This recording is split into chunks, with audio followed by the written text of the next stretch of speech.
everybody, and welcome to masinahikan, iskwêwak, also known as Book Women. I'm Kayla, and I am here with my fellow comrades. I'm Tanya. And I'm Sheila. And we're here today with Paul. Do you feel special? I do feel special. I'm actually, it's all embarrassing and wonderful. It's really fun. All right, we're here with Paul Gareau, who's at the Faculty of Native Studies. I'm just going to let you introduce yourself. Cool. The first question. Sure. Who are you? Who are you? Who are you?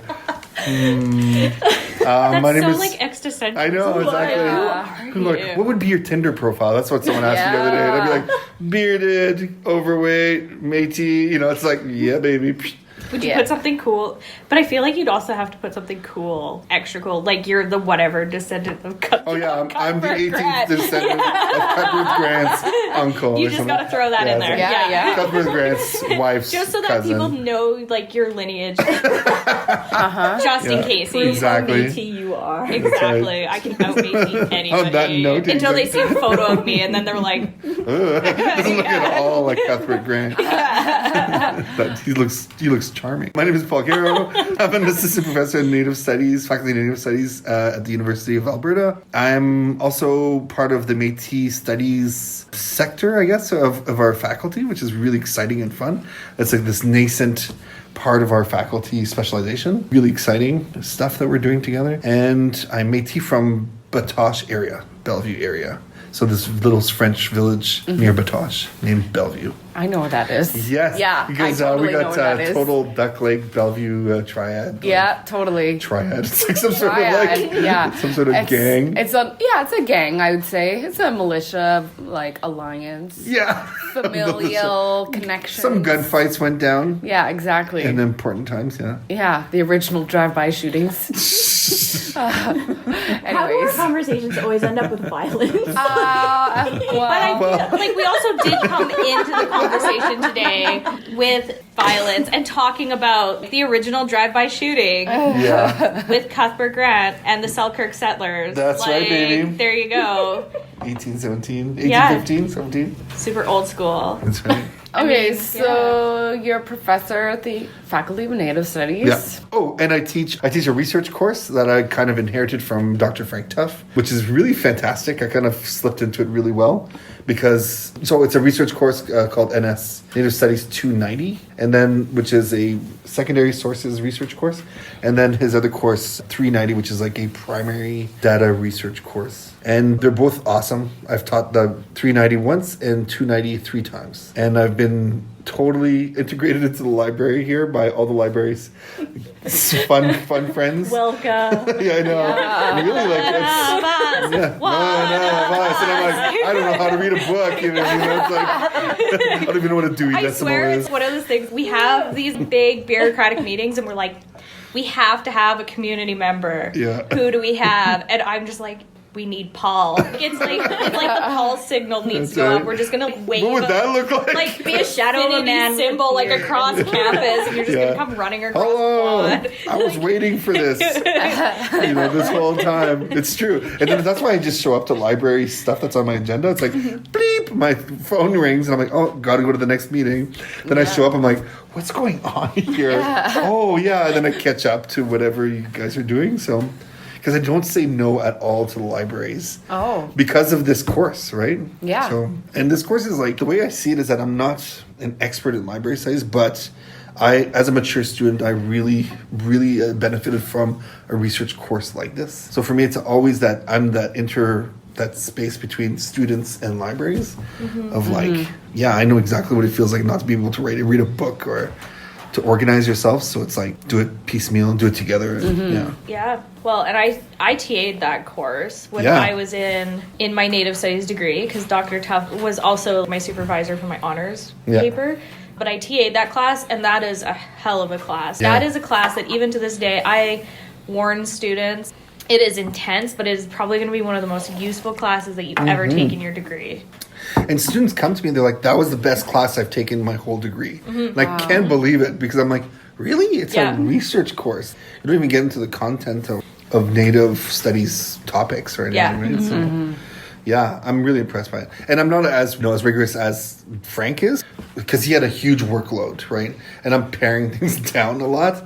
So I don't know if it's losing some of its veracity or something. I'm not sure what. I try to honor Frank as much as I always have like a little footnote saying like this is Frank's class. Yeah. And I think like for as long as I teach it, it'll be Yeah. Frank's class. Well, you're not like an academic sadist. You're just Yes, like, I guess sitting you there. said that. I remember taking it as a student, and to this day, I will never forget, because you have to sign off on your research topic, and you give like topic of your last paper that you're going to write at the beginning, so you can develop a thesis statement. Yeah, that's what I do too. Yeah. Yeah, so I handed mine in and to Frank and the TA, and I said, I want to research Indigenous people in post-secondary institutions in a historical context.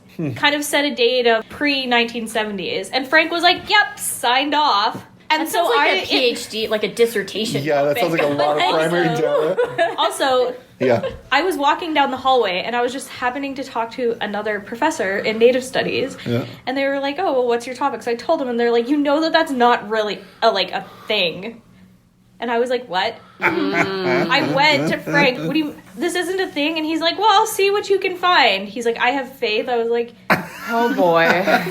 Frank's faith. Imagine. it was not a thing at all. I was like so stuck. Yeah. It sent me down this like wild goose chase at the U of A archive trying to figure out because man. somebody told me a story about an Indigenous person that was brought here in 1914 from a residential school by a priest to prove that Indigenous people could be smart. But this literally sent me on this giant hunt at the U of A archives, and I still have never found this document. Holy. Wow. He's under someone's desk somewhere, collecting dust. For sure. Or Or like in the walls, you know?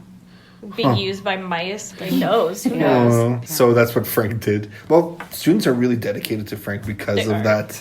Because of his frankness and his toughness, right? So Oh, perfect. pretty much, yeah, I know. It's a His perfect name name's for him. intended. Yeah. Students love him after like, oh, you know. I have a soft spot in my heart. Yeah, Many years absolutely. later for Frank. Yeah. I always say I have two academic dads in my life, Frank and Paul. Really? And you both got 290, so there must be like a me. theme. There must be some. I gotta get a U of A academic dad, like for like library's dad or something. Yeah, totally. I felt really touched by that when you guys told me that last year. I was like, what? It's because I look like an old dad, you know? Like, I don't know. Because you are a dad. I am a dad, an ineffectual dad. Maybe I'm the ineffectual dad side of like Frank's like toughness, you know? Yeah. I'm like, whatever, kids, have bacon all night. You can watch TV all day, no problem. Yeah. You will learn your own lesson tomorrow morning. Exactly. You're while you're all like waking cranky. up. You're the one that's like, I know that you can do this. You just need to apply yourself. Yeah. I feel like you don't get the same sentiment out of Frank. But he was the one that pushed me into libraries. So. Yeah, exactly. Yeah. He told me I'd make a horrible lawyer and a great librarian. Oh, thank God someone told you that. Yeah, Thank God. Native Studies did Sorry. not pump out another lawyer. They Another pumped out a lawyer. librarian. Holy. So, yeah. So many lawyers. Oh, There are so They're many great lawyers. on the record. That's true. But we On need the more record. different kind of people, I guess. All right. Yeah. So on the record, so our podcast is about writing, editing, and publishing Indigenous stories. And I was hoping, Paul, that you could share a little bit of insight into your publishing experience or like writing experience or whatever it is that you want to talk about. I guess. Yes. Well, I've done a lot of academic writing. So I wrote my thesis, dissertation. Well, I have 2 thesis dissertations, but I finished mine in 2015 and defended in 2016. And then from that dissertation, so it was a dissertation in religious studies, and I was looking. I wanted to work with a professor from U of O on diversity, religion diversity. So I ended up doing something that was close to home as a PhD. It's just like, so I did it on evangelical Catholic youth, right? So from that, I drew out 3 chapters or articles from that dissertation. And now 3 or 4, and now it's done. So that's put to rest. And now I'm focusing on Lac St. Anne research that I'm doing in the last 2 years. And I'm publishing 2 things right now. Chapter in this new book on like sort of cutting edge Métis studies ideas. All this interdisciplinary stuff focusing on Métis studies. Really cool book. It's going to come out maybe next year with UBC. So mine is on religion, so the Métis experience of religion. And then I'm doing another thing with the United Church. So the United Church of Canada, which is really fun. Rainbows. Really good rainbows. Christian rainbows and LGBTQ, fun, happy rainbows, so together. My mom went to United Church, so I'm I know. The look on your face, just like, oh. So I was asked to come to St. Andrew's College like last year or two. Okay. They got a little bit of money, so they invited 4 Indigenous scholars and 4 of their scholars, and I was the only Métis Catholic person there. They're all talking about UNDRIP and how the United Church operationalized UNDRIP as part of their engagement with TRC. So I was like, okay, well, if we're going to talk about religion, in UNDRIP, we talk about land and sovereignty, right? So I was talking about pilgrimage as a site of land-based sovereignty for Métis. And I just had this blowout chapter that took 12 months to pare down to this magical, to get that centrality, So, and now I just finished that. So we're editing it together for a prospectus, because I'm an editor now on this thing. Just put the gun to my head, and then we'll see. So much stuff, so much work, but it's really great. So I'm doing that. So that's where I'm at now. Now, me and Tanya and more people, we're doing research on Lac St. Anne. We've got a big SSHRC grant, and we're looking at doing all sorts of various research that'll publish something. So that's the future. That's the next step right now. So what's the difference for you between or having a role as an editor and being the author? The author is a lot less work. I can see that. Oh yeah, for sure. Because I edited a volume that just came out this year from a conference we did in 2014 in Ottawa. Wow. So, just this year? Just this year. It just came out this year. Because things get lost. And then we had to ask the guy who's like the big guy in our group, Peter Beyer, was like, could you email Brill and tell him what's up? And they were like, oh, sorry, Mr. Beyer. Like, yeah, whatever. So lots of stoppages. It's just a long process. And being an editor, you have to have your hands in everything. And everything comes back to you. But it's just a process of who has what and how do you work together. And that you've got like a separate division of labor. So my friend and I, he's in Calgary now. We constantly worked on Google Docs, which was the time that it came out, and we just sit there together with our laptops touching and like through the cloud, which goes to the Philippines or I don't know where. Just the technology really helps us work together to make sure that the intro looks good, the conclusion looks great, but it's a long labor. And then we wrote chapters in them. Yeah. But just writing as an author, it's like so much easier. Just like, here you go. You deal with the publisher. You deal with like the readers. You fix it. Make me sound smart. Oh God, yeah. You deal with the readers. So like the peer reviews that come back to you. I got a peer review for a book that just came out. One was like, "This is the best chapter in the whole edited volume." It's like screaming at me how amazing it is. And the other one's like, "No, it's not so good. It's kind of the shittiest one." And I'm like, what the hell? How do you deal with this? You were number 3. Yeah, you were number 12 in this like 12 chapter volume thing. I couldn't believe it. So then you get stuck perseverating about this one peer review, and then then the editors have to, you have to defend, and then they have to defend your book and your chapter and stuff. So it's really weird process. Have you ever been a peer reviewer? Yeah, I did. Yeah, and I have no idea where that went. I did a peer review. Oh, really? And it's out in the world. They never contacted me back. Really? Okay, so I peer reviewed a paper, and they got back to me. Even the editors got back to me several times, being like, This is what the author did with it. Now it's going." I was like, okay. Oh, wow. I never got that back for that review. Maybe it wasn't for a book. It was for I think it was for a journal article. Okay. So that was just like, okay, good. Who knows if they took in your review and used it? Yeah. I have no idea. How do you feel as a peer reviewer? Yeah. Do you feel like a horrible person? No, I don't like peer review. It's like I'll do it for like libraries. Like I say yes to anything NASA or anything Indigenous. Like I'll say yes to that. Yeah. But a lot of people ask me to do peer review, like in French text as well, because I speak French. And I'm like, no, thank you. Like also like media attention, like no, thank you. I don't want to do that unless it's like APTN or anything Indigenous. I'll focus in on that, but it's just so much work for helping, I guess. Yeah. Not sure. Yeah. I feel like my ugly little Métis troll comes out or something. Like when I'm a peer 'cause reviewer, you're, like, I'm that peer critical? reviewer. I'm like, Man. I'm like, not that reviewer. For me, I'm like, let me help you be a better writer. I'm going to spend so much time on this, and you're going to be a better person for it. I'm like where's your citation? This sounds like an assumption. Where's your citation? That's good. That's what they need. Or like That's you what they can't need. generalize different groups of people across. I'm the That's mean good. reviewer, Yeah. not like let me help you. Yeah. Because I'm also horrible at grammar and spelling, so I don't care about that. I look more at like the content. Yeah.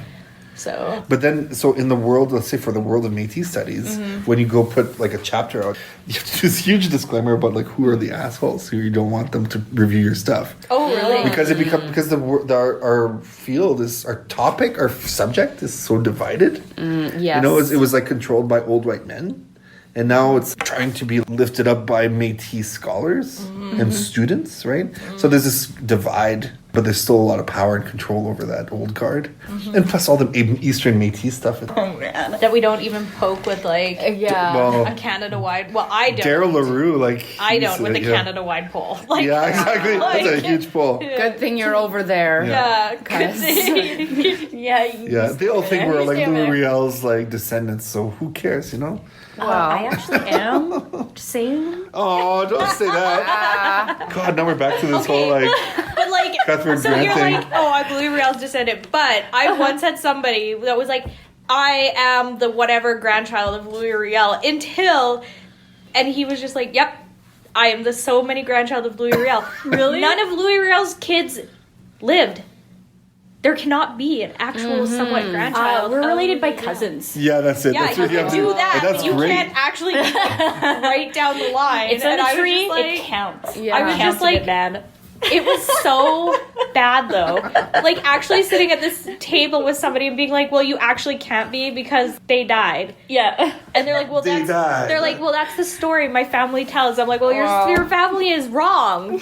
Yeah. Yeah, exactly. Like, I mean, Yo, You should just start claiming Truth, it, saying but- Like, our and family saying, for like, the- we're all cousins. well, for the Yeah. longest time, our family tried to say we weren't related to Cuthbert Grant, but Ulysses S. Grant, and I was like, no, it's but not like it. we're Métis, so and they're like, yeah, but Ulysses S. Grant. I'm like, no.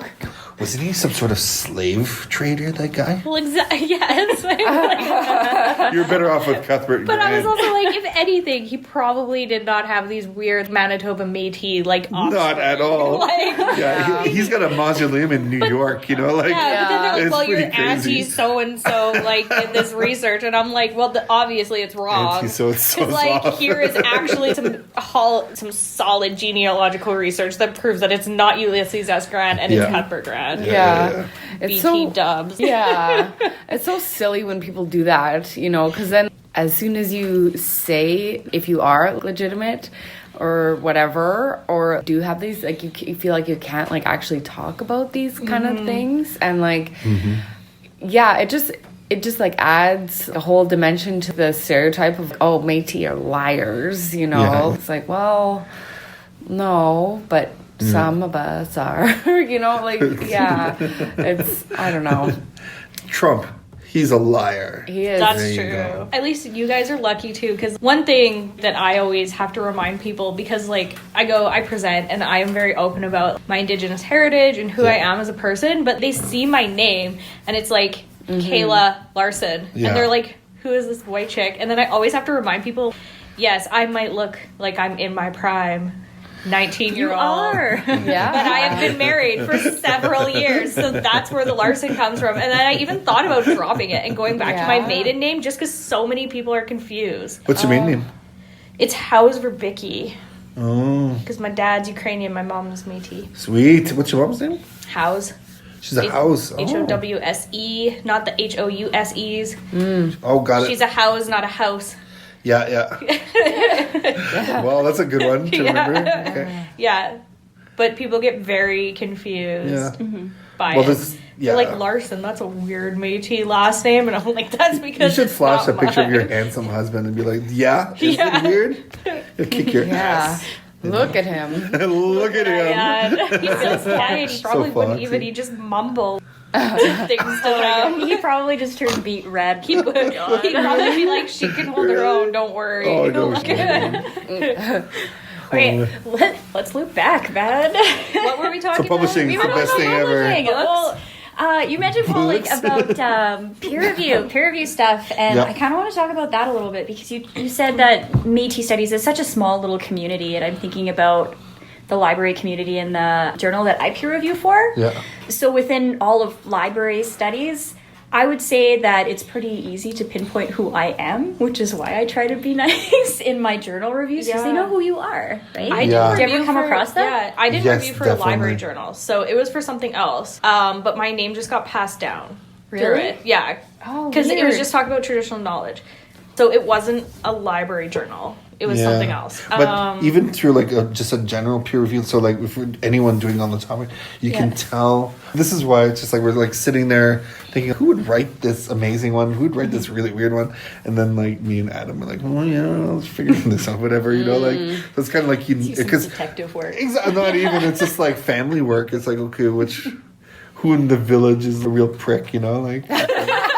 You know. Each village has at least one. Yeah, exactly. That's why you live on a farm on the outskirts. You just go back to your farm.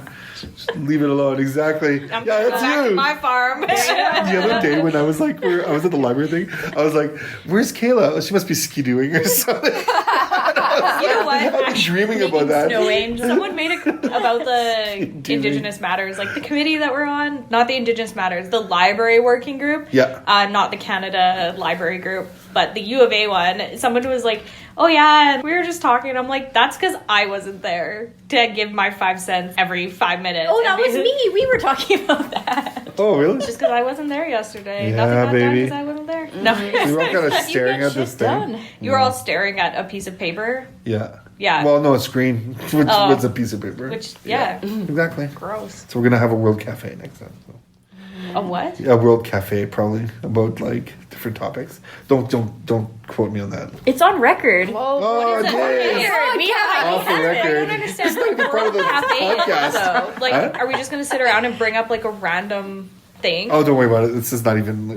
It's a digression. Not Sip thing. coffee and just be like, well, did you read in the newspaper? I feel like we should do No, I don't even want to get into it. Okay. Because I was like tired and confused at the end. You of were that tired and confused. Yeah, That exactly. sounds like my most days. That's Yeah. my day to day. Yeah.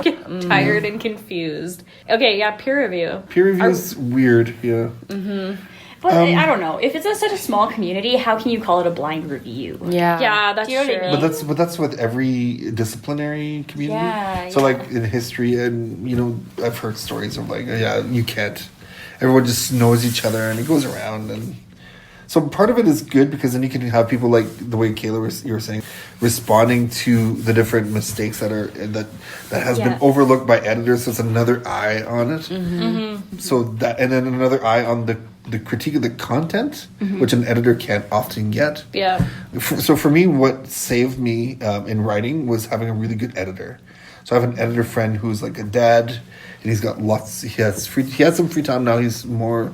So he was really instrumental in like making sure that the ideas that I put forward were strong. But then the peer review got to the content of what was missing and like the ideas. But again, it really is like living in a village, right? Yeah. Like you can't gossip too much, and you know everyone's business nonetheless, right? So you just kind of have to plow along, ask for people's help, put something out there and get it back. Sometimes it's covered in crap, but whatever. You just keep shoveling along. Like I thought you were going to say keep shoveling the crap. it is. It's like manure. You just keep shoveling it with 2 hands. You like use both hands. Just as long as it's not like sand where you shovel up a little bit and then it just It all falls comes right back. in. Well, You're yeah. like, Sometimes it's like that. Then you get a backhoe or Weird something. visual with that. Oh, man. You can get it back. Just like a giant like hydrovac and just like suck it all up like a giant vacuum. Just get Yeah, your exactly. dice in and just like go at it. Yeah, that's publishing. That's writing and publishing. Yeah. Break a very expensive machine over crap. Like, Yeah. Yeah, that's life. Okay, so I guess the other question that I have for you, Paul, is you said that you peer review different journals and you've put in your work to other journals, but I guess how do you choose which one what to say yes to and what not to say yes to? Is it based on the Indigenous community, or is it based on relationships? How do you make those decisions on where to publish your stuff? So, sorry, I totally could have articulated that way nicer. Because for me, it's like I strongly believe in serendipity, right? So I, as a professor, third year in, I could pick and choose, and I'm choosing to focus on Indigenous scholarship. You know, Jennifer Adiza pointed that out to me. She's like, I only use Indigenous scholars in her reading and her writing. Like, that's where she puts all of her focus on. And the literature review kind of informs whatever, but really what she wants to do is like raise up Indigenous scholarship and scholars. And I'm like, absolutely, this stuff is exciting. This is the most applicable knowledge to what I want to do with it. But the writing that I've done so far has been all based on relationships. So because I was the student of a professor who had a huge SSHRC grant, she had a huge team of colleagues and researchers across the globe. So when they were looking at topics, they kind of knew where I was positioned. So they were like, okay, so out of my thesis, I wrote 4 chapters. So the first one was like with the University of Montreal professor who was doing a special journal on Catholicism in the new Catholicism, whatever, on the globe. So she asked me to write a chapter for that. So I took a piece of my literature, my research, and put to that. Another one was something about like religion diversity topics. So she asked for that. It was a different part of the thesis, so I was able to like split it up into that one. And then there's this edited volume that we did where it's like I had a chapter in there. So I was asked, and then I created my own things. And then for the journal article that I wrote so this is all post-grad or at the same time, because it's always finish your thesis. But before I graduated from university, I just wanted to write one article to get that out there. I know people produce way more depending on the discipline, but in religious studies, it's hard to find a good topic. It's kind of like you publish less, because you're not doing things collectively, whatever. So I just did one in French on a safe bet of an academic journal that I knew people in. Yeah. So just to get something out there. So I wrote an article in French, and it got published. Then it was like a good baseline to keep doing this work, because you need primary data to respond to. So the PhD gave me primary data to work with. So it's kind of like finding people and telling people what you're interested in. They link to you if it happens, and sometimes it doesn't. But then you just kind of create your own opportunities. Yeah. And try to go for safe bets sometimes. So like I've never been rejected yet. But I'm not producing crap either. I'm happy with what I produce. It's not the best. Who knows, right? Except for that one reviewer. I think it's pretty good. Except for that one reviewer.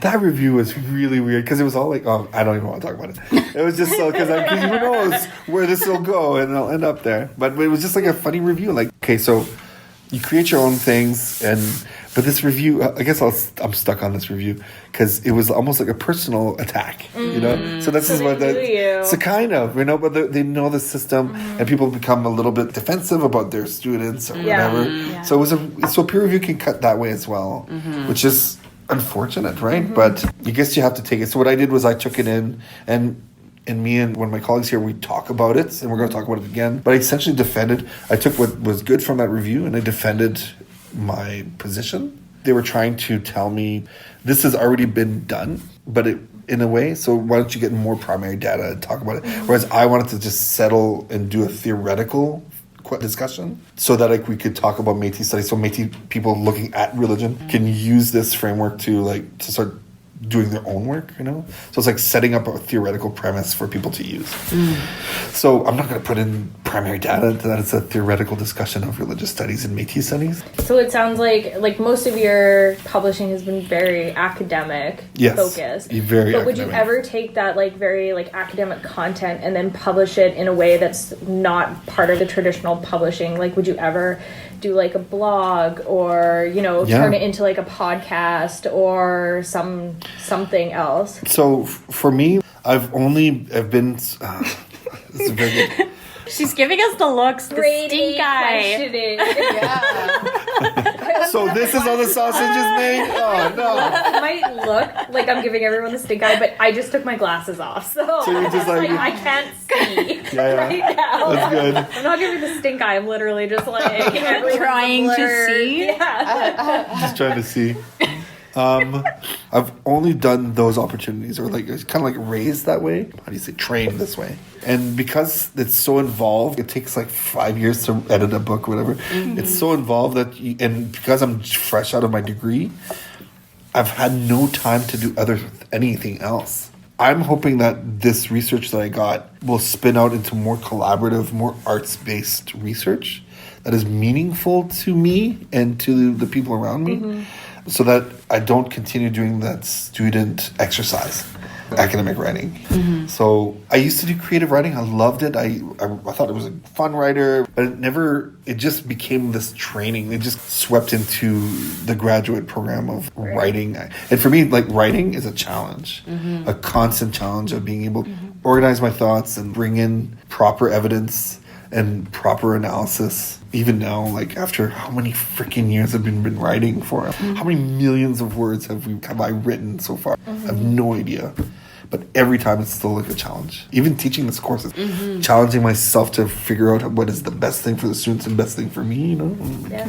Mm-hmm. Because you like creative writing, if you were to kind of switch gears and write something more creative, like a book, a fiction book or like a kid's book, what would it be about? I wouldn't even know. I've never even heard of you talk about creative writing. Yeah. So I was I would love to see a kid's book that you make. That would be amazing. Be a true academic dad. Yeah, exactly. Oh my God, please write us a children's book. I wouldn't even know. So because I must say, I'm also ADHD and all these undiagnosed like learning disabilities with me, and growing up on a farm in the middle of nothingness. For me, the challenge has always been, okay, how do people write? How do you do this thing? And you teach yourself. Mm-hmm. So when it comes to writing a novel or a children's book, I read the stupid book to Ty, my son, every night. The balloon one. Good Night Moon. And I'm like, this is dumb. And then I go to the Good Night Red Balloon, and Ty's like, I'm like, where's the balloon, Ty? And he's like, and I'm like, frick, he likes this. Yeah. What's good about this? It's dumb. That book is super dumb. But Ty loves it. Book. So I am not down with the kids' books. I love the kids' books, but only good ones, not stupid ones. I have no idea. I probably have not read a kid's book since I was a child. So. Yeah. Oh, you need kids. No. They're crazy. I need a full-time job before even thinking about that. Good point. Yeah, no kidding. So what is the process like for writing? You mentioned that you have an academic book coming out next year. What was that? Yeah. What was that? What is it about, and what was the process? Give us the plug. It's just a chapter. Well, so, yeah. Okay. So just a chapter. So, I don't know. I'm also a realist. So I went from religious studies into Native studies, right? Mm-hmm. But I've been doing research with Métis studies for a long time. And coming into this has been like this fantastic, new, amazing thing, right? I couldn't jump. Because a lot of students they take their thesis and then write a book about it. Mm-hmm. And that takes up all of your time. You write a monograph. For me, it was just like, there will be 4 chapters from this stuff. If it can make it work, like it's kind of the same analysis throughout, but it's different review stuff. So now when I came here, Chris had asked me, it's like, could you... Chris Anderson, the Dean of Faculty Native Studies at the University of Alberta. Okay. Yeah. Yes, that's right. That guy. Amazing guy, hero of mine and hero of us. Wait, which guy? No, Chris Anderson. He's an Arcan from Saskatchewan. Jeez. Oh, I've heard about those. Yeah. Oh, jeez. Those Arcans. What did I say that one day I'll fight it? Remember in your office? I'll fight it Arcan. Oh my God. I can't remember what we were talking. Oh, we were talking about the wheel, the medicine wheel, the colors. What do they mean? Oh, the sash. You were talking about just colors. The sash. That's it. And the white color. Came out. What does the white mean? And no, it's the purity of the Métis Nation. Oh my God. Oh God. It's Jesus. so funny. Not really. it's all up to interpretation. Yes, it is. But black means the dark times, of course. The dark times. Yes. Because I'm doing religion, no one else is doing religion. So I'm kind of put in a really nice plum sweet spot. So I'm getting really cool student supervisor situation.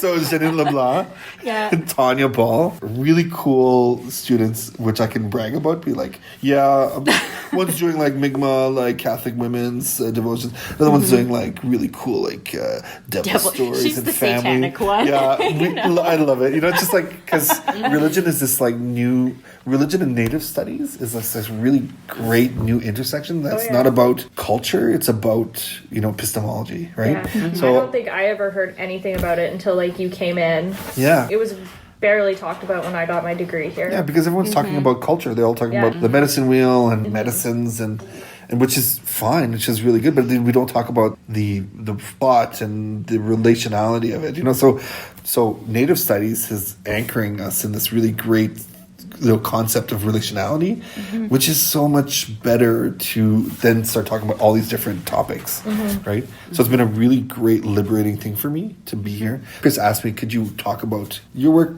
in religion, the stuff I've been doing for years and years around Marian devotional, popular devotion. Yeah, so it's a really great chapter that I'm really happy. Sorry, no, it's not great. I'm happy about it. I'm really proud of it. And hopefully it'll amount to some inspiration in students. I don't know. Inspiration. Religious studies. I know. Hilarious. I do not want to convert anybody. It's the worst. Good one. Yeah, thank you. Dad jokes. Oh no, yeah, exactly. Academic dad Oh jokes. shit, now I'm gonna think of a dad joke. Knock knock. Who's there? Interrupting cow. A dropped in cow. Moo interrupted. That didn't work out as well. It worked out for dad. Academic dad. Community crone. Okay, Dad. It's so funny. So, do you have any advice for new authors, new writers, new students, new scholars? I'm just thinking, as someone who, as you said, went back to school as a mature student, or came into writing later, maybe. Definitely later. For me, it's always been, I've been interested in the same thing since 2002. Since I started school, but it was this long, winding way around coming back to it. So for me, the topic is what's really important. And then you get the research done, the writing done, right? If I had more time, I don't know, I feel like I've been shaken up a bit by your question about creative writing and stuff. Because over the reading break, all I did was I put one chapter to bed and I wrote another chapter. I'm constantly writing and editing, but I'm not doing anything beyond that. So maybe there's a trajectory there where it's like I learned how to write academically in a way that's proper and meaningful and critical and engaging towards doing more like creative stuff. I hope that I can lead that way to learn more. Right? I'm always open to doing a podcast about bad Catholics. Oh. Wow. I don't even know what about. I series. love one podcast. I've never done a podcast before. You should. You are. Can we get a Patreon and stuff? Yeah. Yeah, baby. But I feel like I don't know anything about religious studies other than I really love one religious studies prof here at the U of A. Which and one? Glenn Farron. Okay. And I knew nothing about religious studies, but I just kept on taking his courses Really? because he was such an awesome prof. Oh, I would love to talk to bad Catholics and be like, tell me how you're a bad Catholic. talk about So- Mitchif bad Catholics. We gotta trademark that. Yeah. Well, Paul was the first one to talk about bad Catholics. Yeah. so- I presented at the Métis talks. I presented on Métis bad Catholics. How did And- they feel about that? Oh, the community loved it. They Oh, were just like, good. oh my god. We're all Yeah, bad exactly. Catholics. So then I unpacked what bad right. Catholics meant, and it was really fun. You know what Métis are. They're just like, did you guys hear about the script conference and the last person who talked to the script conference? No, but Frank just No. kept on telling me that I needed to watch the stream of it, and then we had to go Yeah. out for coffee. And then Molly and Chelsea were throwing in their 2 cents every once in a while. Yeah. And I haven't seen it, but okay, I've only watch seen the last Mia thing. present The last thing? one? Watch the last one. It was this little lady from up north, this Kokum. Like, she said the most sexual innuendo thing. love it. That was so amazing. Yes. And then everyone broke down laughing. Marilyn told it to me, and I was like, oh my God. I love it. Amazing. So we're talking about getting content that's meaningful. This question of religion is meaningful to the Métis, right? But no one's been able to assess it properly because we always focus on institutions, which are riddled with issues of power, right? So to unpack that power and see where Métis agency sits in these dynamics is really good. That's what bad Catholics come from, right? It'd be great to do a podcast and like talk to Audrey Poitras, you know, and like talk to like everybody. All the leaders of like Everyone. the BTD. Oh no. Like, how are you a bad Catholic? And they'll be like, well, I am in this and this, and they'll talk about it. Yeah. They'll Oh, relate it's a to it. fantastic. And I love that. For me, like, what I love about writing is because I don't know if I like writing. I love the ideas. I don't even know if I'm a good researcher even. Like, I'm like so happy to be working with you. It's all Kayla. Kayla's feeding me information, and I'm just taking credit for baby. it. See, but I'm a horrible always writer, but a great researcher. That's my shtick. Like, Yeah. I could not write to save my life. I don't know how I got a graduate degree or graduated, but I can research something like a bloodhound. If there's something out there to find, I will find it. I That think is that's why Frank amazing. kept me employed for so long. Yeah. It wasn't saw that. It wasn't my writing skills Yeah. or anything. But then, so this is the point. Then, as Indigenous scholars, we should be working together more and more. This is the collaboration is our strength. For me, I'm not a good writer. I have a good editor. So I think I have fun ideas that are kind of sexy and stuff. Sexy ideas, weird Marian devotional cults that are called the Army of Mary, stuff like that. So it's like, but it's like editing is the fun part of this whole thing, right? So Yeah, I like editing too, but I also like writing. But I have to write in a specific way. Yeah. With all my stupid jokes. That's what your book should be about, like sexy Métis jokes. Métis innuendos. Can yours be the one? That'd be awesome. Hopefully your family stories will come through that way and be like, here's a whole appendix on really inappropriate jokes, sex jokes. The innuendos that we were talking about. Yeah. It's the best thing. It's our like lifeblood. really inappropriate manners at a conference, walking across campus today. Oh yeah, well we had to As long come as it's into not the back oppressive, door of the right? building. You have to have a joke about that. Or the building. Inappropriate not to. 100%. Always. Always.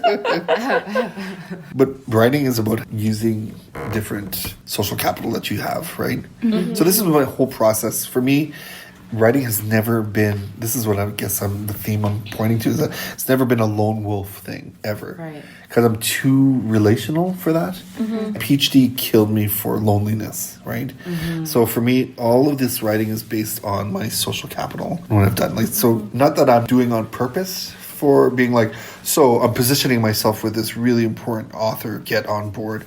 It's just because I was like affable and I talked about my ideas communicated them in a way that was memorable, and then people just like, they think of you, and then you get on board. And so again, this is about relationality, right?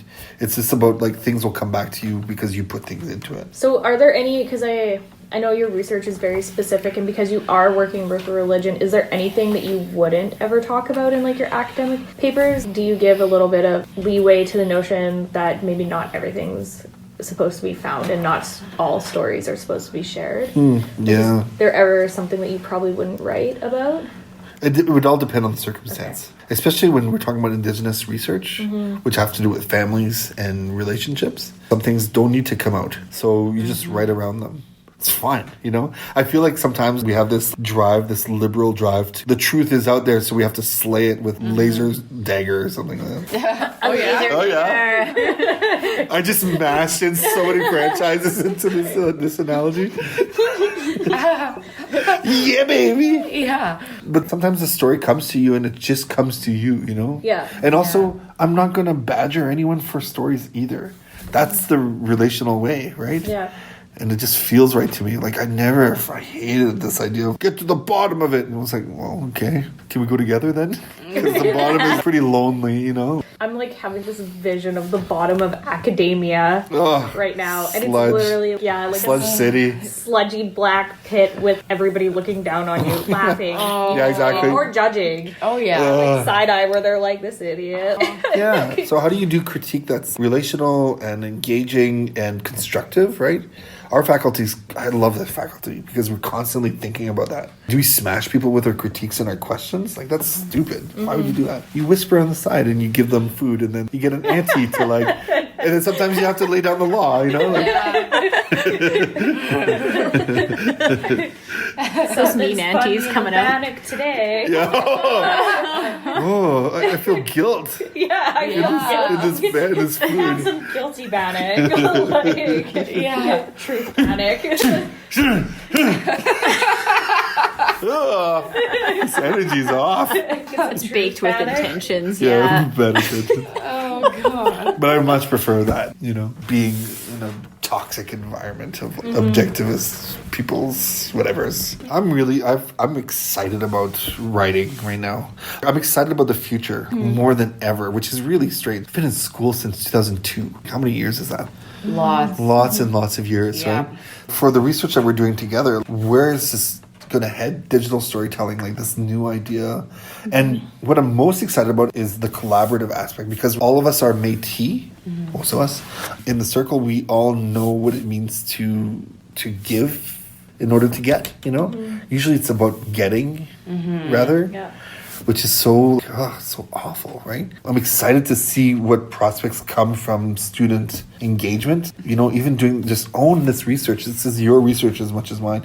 And to hope that collaboration happens, right? Because a lot of people, what happens is like, they just want it for themselves and they just want to hoard it. Hoard the knowledge, hoard the glory.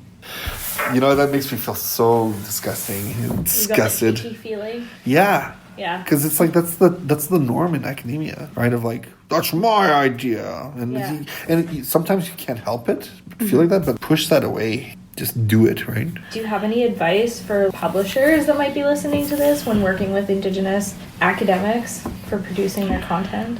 Or I shouldn't say producing their content, publishing their shit. Yeah, no kidding. They're awesome shit. Not the bad kind of shit, but the good stuff. I'm feeling a bit confused by how you lobbed this question. I kind of understand. What are we talking about? So you're talking about white people doing more stuff? I don't know. It's like, huh? Well, I don't know. I think for me, what matters is relationships, and it's always been about that. So that's where I feel like I've had a pretty good experience of academic publishing, because all of those sections were about relationships. Even the independent stuff that I did, I went to someone that I knew, you know? I didn't go to the big American or big European things, which is what my advisor was. This is what's funny, because my advisor is like a jet-setting, amazing lawyer, amazing woman, right? An amazing academic. And she's like, go international. Just go. That's what I did, go international. And I was like, no, I don't want to do that. Like, I was never, ever pulled there. For me, it was like, I was always trying to steer the ship back to Saskatchewan, which no one does. And I over jumped or whatever.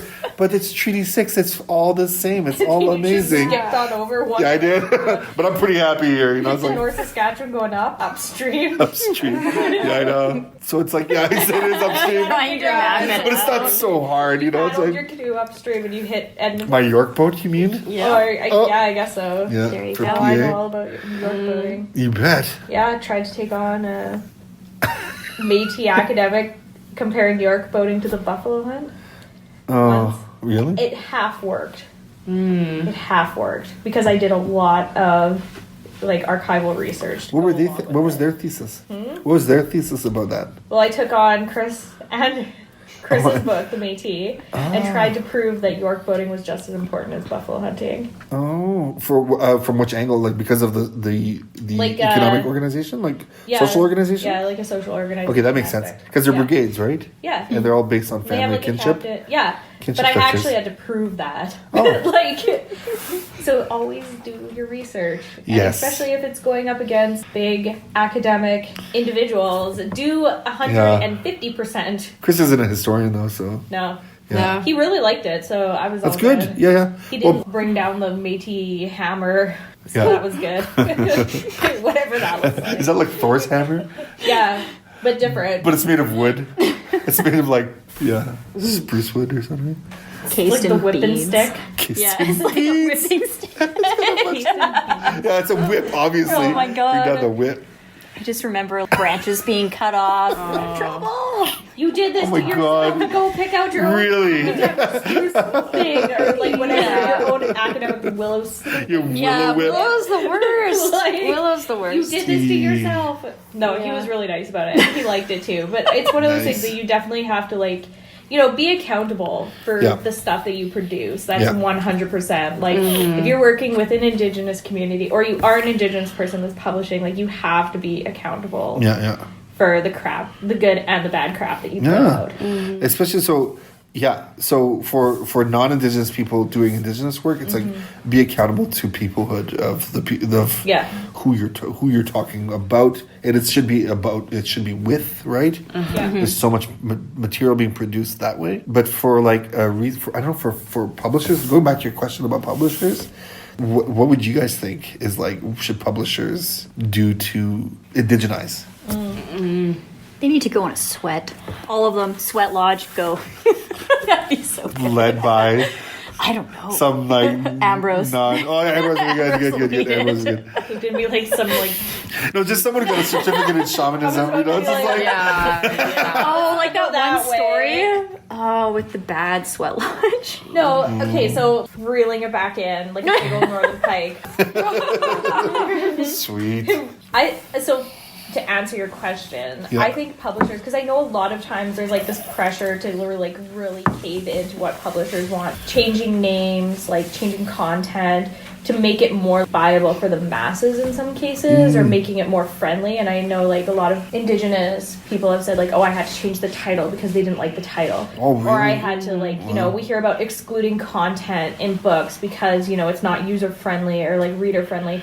And I think that needs to really be analyzed and taken critically by publishers, that Indigenous people, we know our knowledges, we own our knowledges, we need to be taken seriously and listened to without having... That's why I feel like publishers need more... There needs to be more sensitivity readers out there. I don't even think that's an official thing yet, but it should be. But it's also up to it's also to support and affirm Indigenous authors to tell the publishers to respect that, right? Yeah. Because sometimes I feel it's sort of a settler response is just tromping through the woods. Sometimes it's oh shoot, I stepped on your house. I didn't know that was there. I don't know who this Vinnie Barbarino is. Editor. Imagine being more like Paul Bunyan or something. Hey, yeah, exactly. Are you stepping on an ant? I was thinking. Walking through the woods and stepping on a house. I'm how tiny is your apple mushroom? Murph. You have a Zoolander I was thinking about. What is it, Hilda? This is a house for ants. Zoolander. I was thinking about Hilda. That's what. You know that cartoon on Netflix? No. Hilda? It's really awesome. Really awesome. I haven't seen it. Oh, you guys would love it, especially. Really? Is it a cartoon? It's a graphic novel made into a cartoon. What? It's fantastic. That's right up my alley. Super fantastic. And she's really cool. It's super independent little girl who lives in the woods with her mom alone. And there's all this, just a magical world out there. And then some of them are these elves who are living in tiny houses and they're invisible. And for years they've been tromping over their property. I gotta watch it. Oh, it's super good. That's what I was talking about. I'll take that as a sign. Over. Let's close it up. I just want to take this opportunity to thank you, Paul, for sitting with us for the last hour. Oh, no problem. Yeah. It sounded so formal when you said that. So I'm very professional. Oh, yeah, I guess you are. I'm not only can I not write, but I'm not eloquent, at all.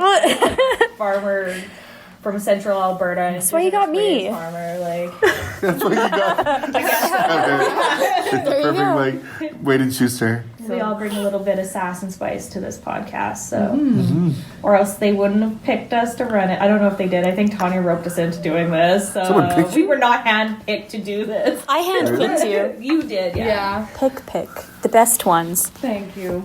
And thank you for speaking with us today. Yeah, you're welcome. Okay, I guess until next time. Yeah, until next time.